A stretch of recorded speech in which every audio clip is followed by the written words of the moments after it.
Hi, I'm Julian from Alibaba Cloud Database International Product Team. Today, I'm going to show you the migration procedure from ECS-hosted MySQL to PolarDB for MySQL. You can do this migration by using Alibaba Cloud Data Transmission Service, DTS in short. Incremental data migration allows you to migrate data to the PolarDB for MySQL cluster without service interruption of the source instance. When configuring a migration task, you need to provide the migration accounts for the ECS-hosted MySQL instance and the PolarDB for MySQL cluster. This table lists the migration types and the required permissions. In the schema migration phase, select permission on the migration object is needed for the source, while all permissions are needed for the target. In the full data migration phase, select permission on migration object is needed for the source, while all permissions are needed for the target. In the incremental data migration phase, select replication client and the replication slave permissions are needed for the source, while all permissions are needed for the target. So please make sure that the proper permissions are set correctly before migration. The source and the target are not needed to be located within the same region. The migration can be taken across regions. In this demo, my source ECS MySQL is in Singapore region, while the target Polar MySQL is in Indonesia Jakarta region. Using DTS for the migration, 4 phases are included: pre-checking, schema migration, full data migration, and the incremental data migration. After the migration finished, you can modify the database endpoints in the application for the switchover. Now, let's get started. For the target in Indonesia Jakarta region, I've already had a PolarDB for MySQL cluster. For the source, ECS-hosted MySQL. Before demonstrating the migration procedure, I will truncate the table for the demo. For the schema, table, and metadata, you can see that there are 2 tables in it.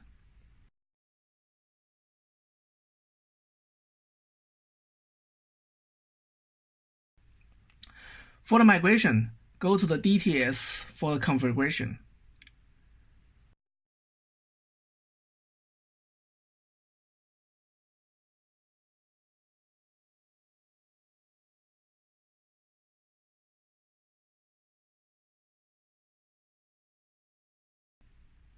Click Create Migration Task.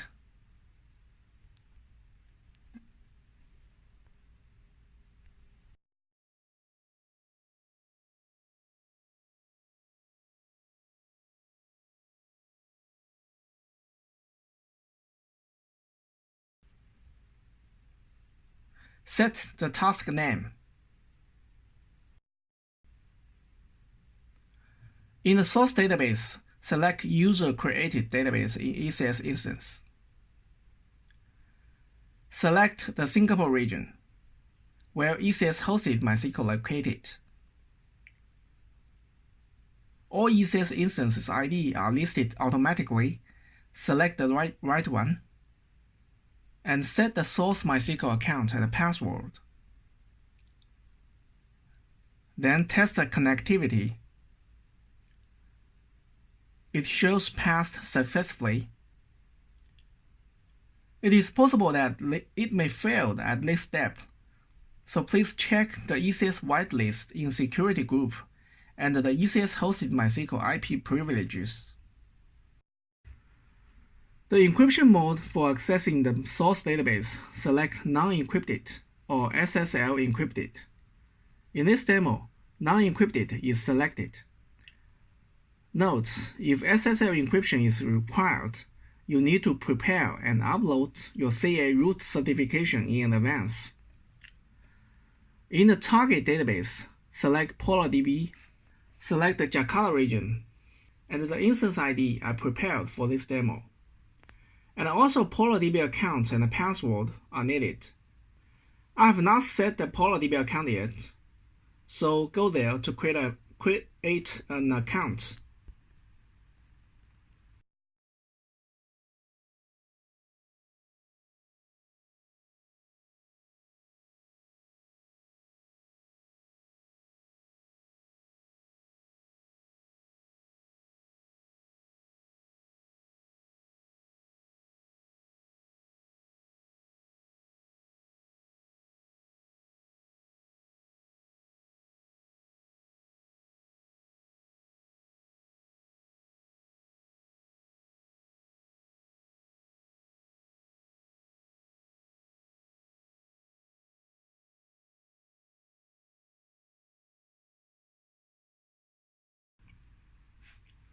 After that, let's back to DTS console to fill with the PolarDB account and test the connectivity.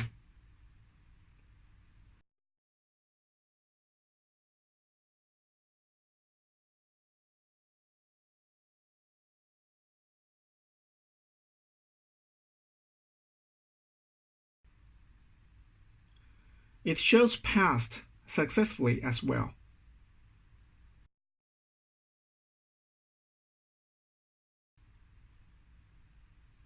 Now the DTS configuration has been finished.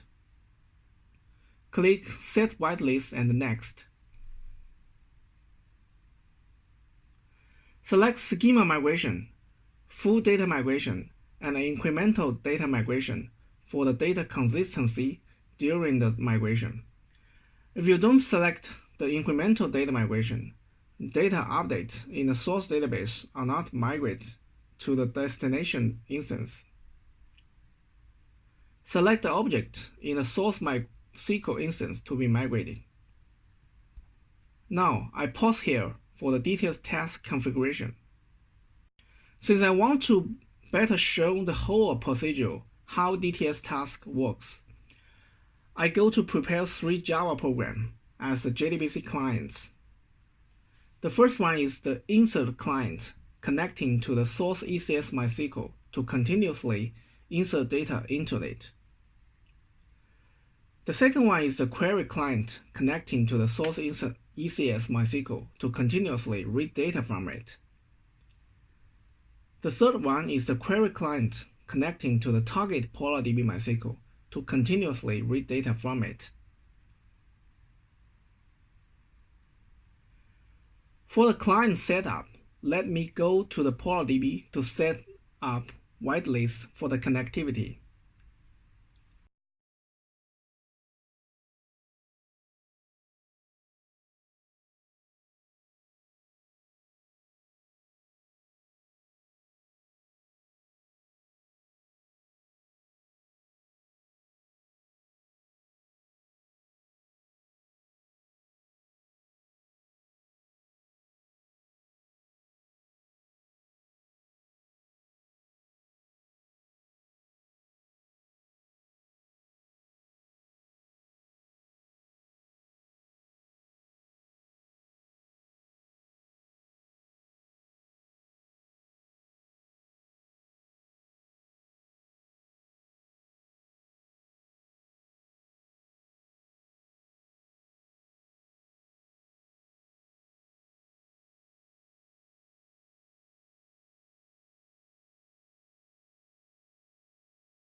Then modify the Java program and recompile.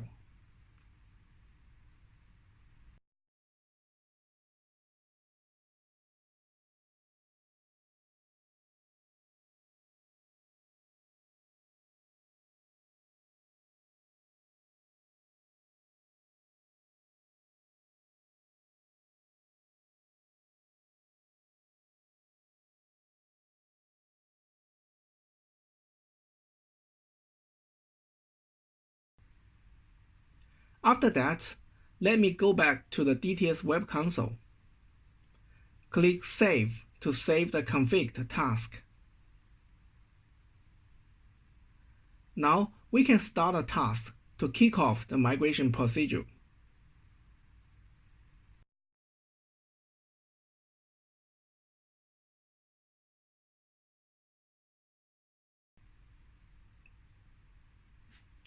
First, it will do the pre-checking. Pre-check the connectivity, permission, and the database parameters.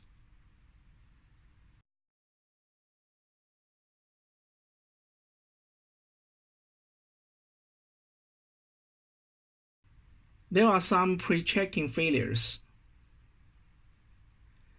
The first one saying that the bin log format is not set to row.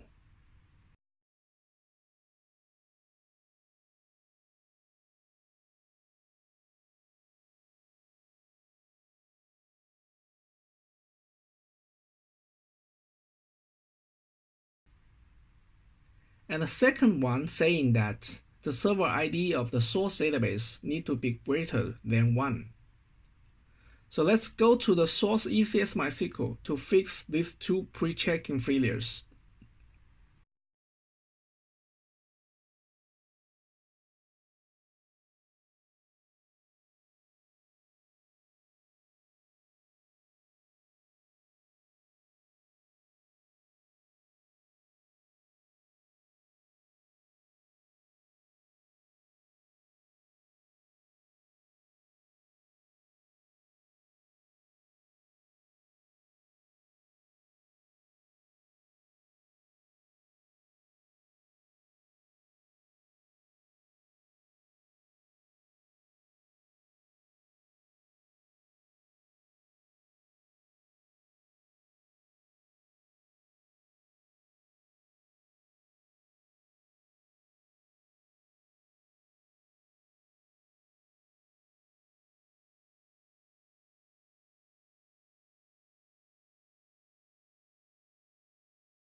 All done.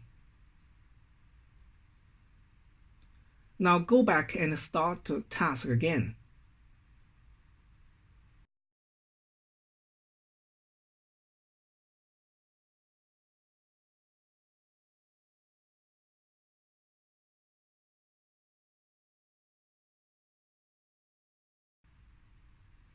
The pre-checking all passed successfully.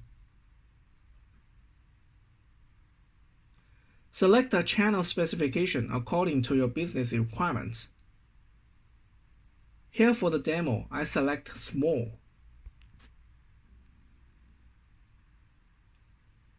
And buy to start the migration process.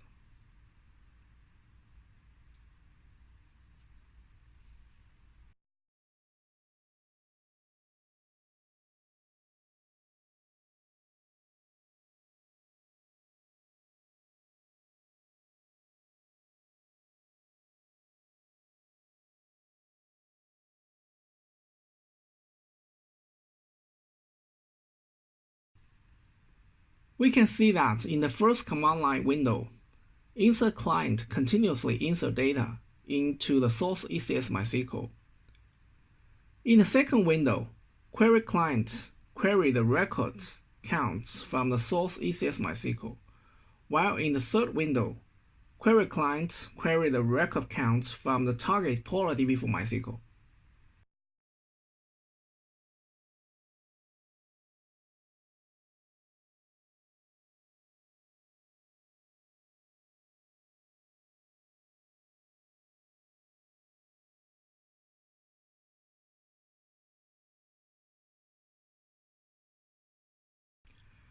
In the DTS Web Console, we can see that the schema migration and the full data migration are all completed. At the incremental data migration phase, all the objects tables are in the migrating status.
and for a moment, the status comes to the migration task is not delayed.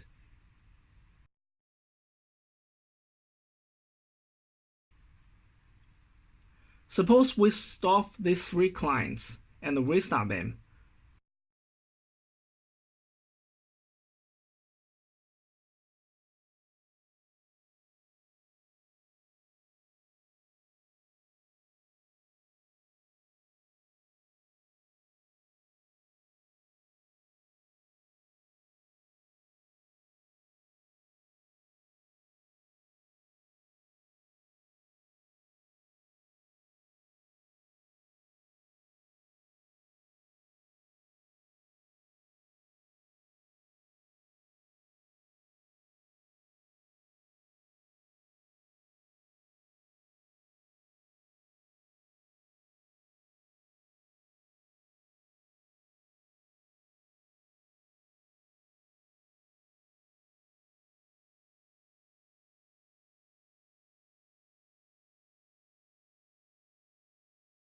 We can see that the target PolarDB and the source ECS MySQL are still synchronized for the incremental data.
So coming to the steps, the migration finished from ECS MySQL to PolarDB for MySQL.